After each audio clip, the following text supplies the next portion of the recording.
In case you were unaware, Nvidia will be announcing its profits after the bell today. The company's journey to a $4 trillion market valuation starts today with, quote, asterisk another drop the mic performance asterisk, according to a fresh note from our next guest. Additionally, he believes that tech equities will keep rising through the end of the year.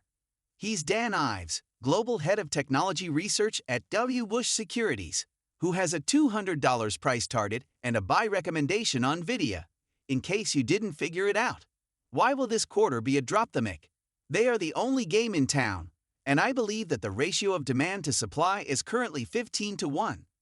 This AI revolution is only getting started, based on all of our trips to Asia that we discussed on the episode.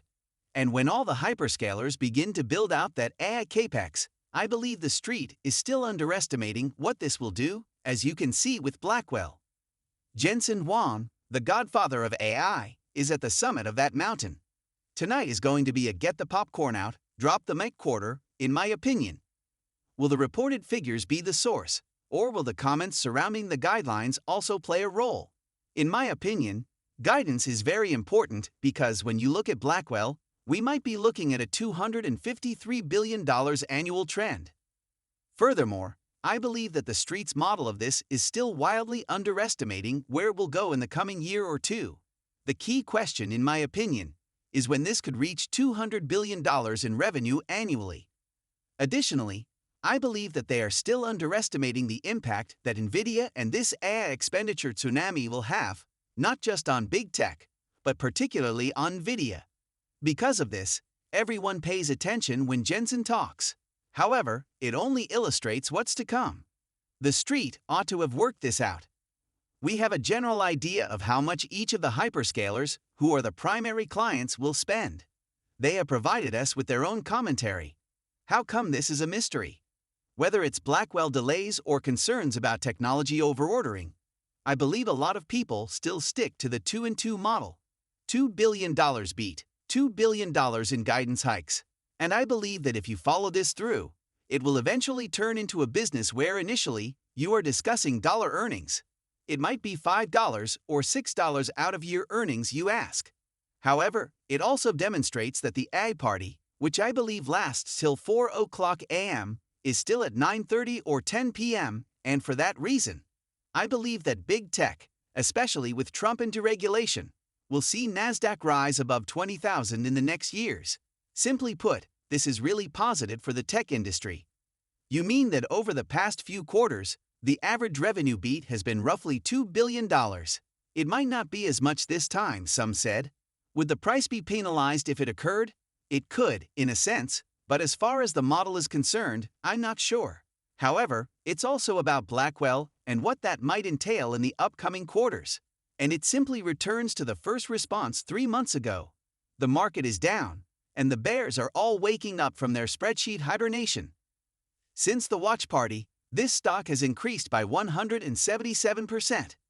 As this fourth industrial revolution unfolds, I believe that, in addition to them, Apple and others, we will eventually be discussing $5 trillion in tech market capitalizations over the course of the next 12 to 18 months.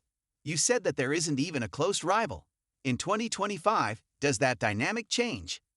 Look, AMD is clearly attempting to get around the corner, in my opinion. Others will eventually start to show up. There will be a lot of financing for certain commercial companies to try and figure out who might end up in this race. While everyone else is in a minivan traveling at 35 miles per hour, they remain in the left lane, driving a Bugatti at 90 miles per hour. And for that reason, this stock doesn't seem pricey to me.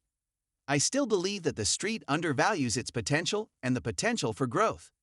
And for that reason, I believe that tonight is just another sign of the direction of this AI expenditure trend. We'll be observing the world's largest market cap corporation after this, of course. Thank you, Dan. Yes, thank you. Let's talk to you about Nvidia, Dan.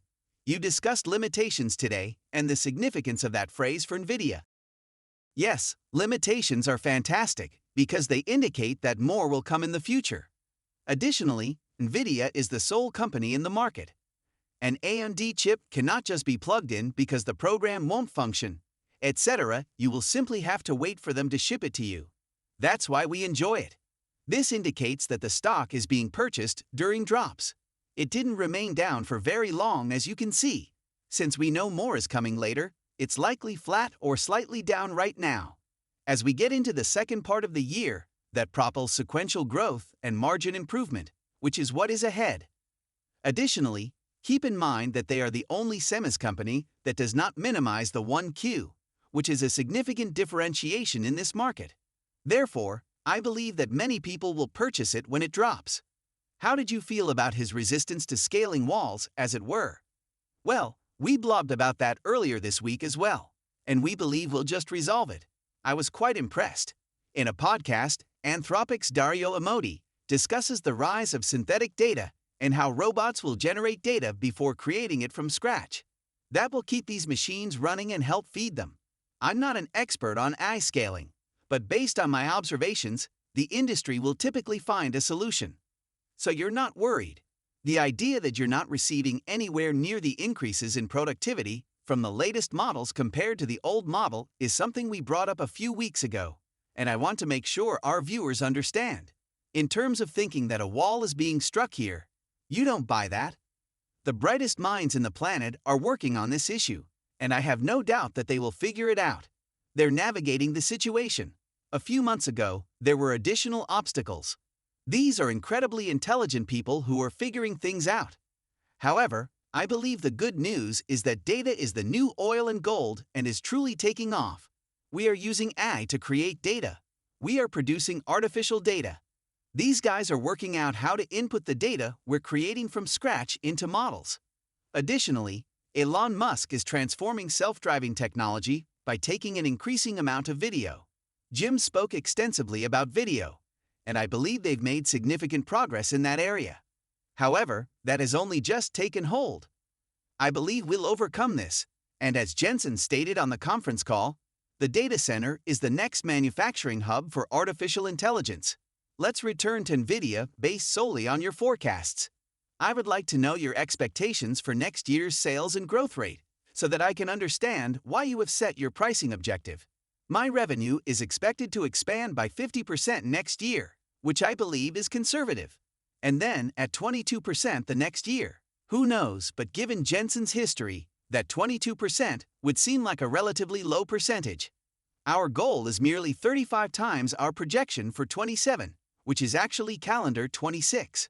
For this stock, it is a PE to growth that is still quite appealing at the moment. Naturally, the stock may decline on any given day.